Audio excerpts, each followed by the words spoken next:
War doesn't always begin with explosions. Sometimes it begins with silence. A silence so heavy it feels like it presses against your chest.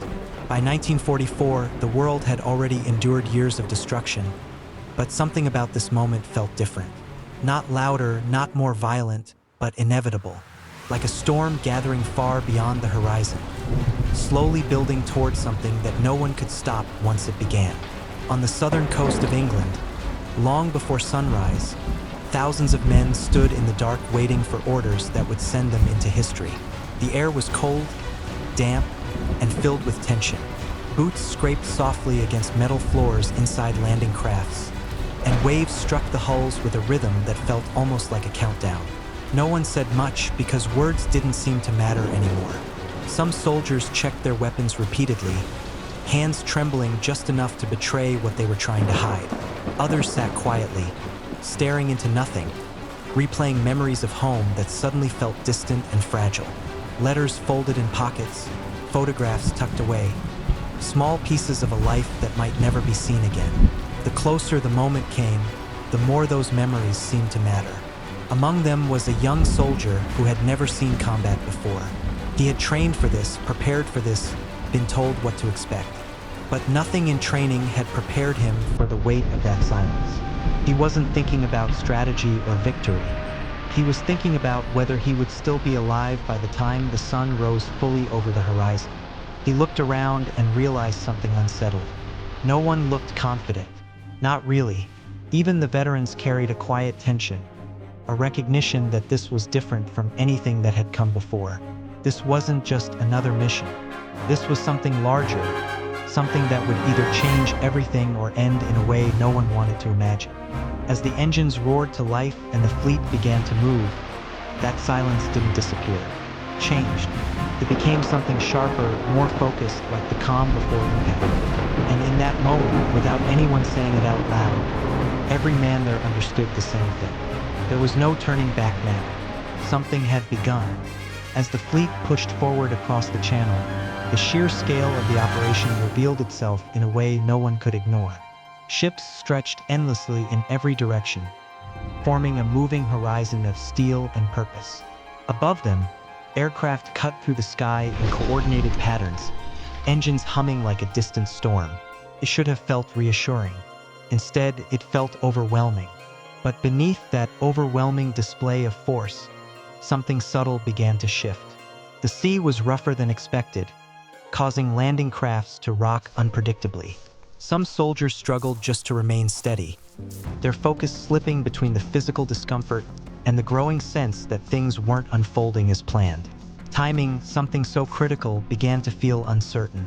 Messages moved slower than they should have. Units that were supposed to be aligned started drifting apart, their positions no longer matching the carefully designed strategy.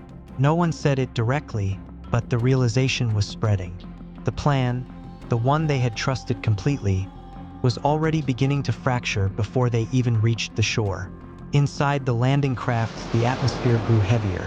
Men exchanged brief glances, searching for reassurance in each other, but finding none. The closer they moved, the more unnatural the silence ahead became. It wasn't peaceful. It felt deliberate, as if something was waiting just out of sight, hidden beyond the fog and distance.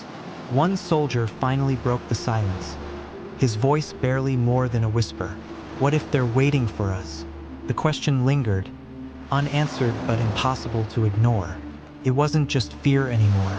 It was awareness, the understanding that whatever was ahead might already be prepared for their arrival in ways they couldn't predict. And still, the fleet moved forward.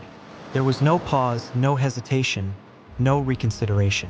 The momentum of the mission carried them closer to a reality that felt increasingly uncertain. Each passing minute tightened the tension, each wave bringing them closer to a moment that would reveal whether their fears were justified or if something far worse was waiting. The moment the ramps dropped, everything dissolved into chaos. There was no gradual escalation, no moment to adjust. One second there was anticipation, and the next there was violence. Gunfire erupted instantly from the cliffs, cutting through the air with precision and force. Men fell before they could even react. their bodies collapsing into the water as if the fight had already been decided. The sound was overwhelming, a constant barrage that left no space for thought. Explosions tore through the shoreline, sending sand and debris into the air.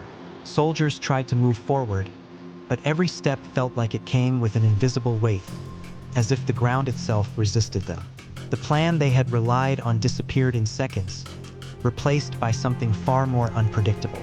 Officers were lost early, and with them went any sense of structured command. Units became scattered, fragmented into small groups forced to act on instinct rather than instruction. Communication broke down, leaving men isolated in a situation where coordination was supposed to be everything. What remained was survival, raw and immediate. And yet, within that chaos, something began to form. Not order, not control, but movement. Small groups started advancing, using whatever cover they could find, making decisions without waiting for permission. One soldier moved, then another followed. A position was taken, then another. Progress wasn't clean, but it existed. Each gain came at a cost. Every few meters, someone fell. The sand became marked by sacrifice, a visible reminder of how fragile the situation truly was. But stopping wasn't an option. The longer they stayed exposed, the worse it became. Forward was the only direction that made sense, even if it led deeper into danger. As the minutes turned into hours, something shifted. The relentless defense began to weaken, not all at once, but in small, almost unnoticeable ways. Gaps appeared where there had been none before. Opportunities emerged where chaos had once dominated. And slowly, against every expectation, the impossible started to feel within reach. By the end of the day, the battlefield no longer resembled the place it had been just hours before. The beach, once an entry point, had become a landscape marked by loss, resilience, and something far more complex than victory. The cost was visible in every direction, a reminder of how close everything had come to collapse. But despite everything that had gone wrong, something undeniable had been achieved. A foothold had been established where none should have existed. The mission that had nearly unraveled under pressure had held together just enough to change the direction of the war. Not through perfection, but through persistence. The men who survived didn't celebrate. Not immediately. They understood what had been lost to make this moment possible. They carried the weight of it not just physically but emotionally, because what they had experienced wasn't just a battle. It was the realization of how fragile success can be, and how easily it could have gone the other way. And maybe that's what defines moments like this. Not certainty, not control, but the willingness to move forward when everything suggests you shouldn't. To continue when the outcome is unclear, when the cost is already too high, and when stopping feels like the only rational choice. Because in the end, history isn't shaped by perfect plans. It's shaped by people who continue despite the flaws, despite the fear, despite the uncertainty. And on that day, in that moment, that was enough to change everything, even if it never felt guaranteed.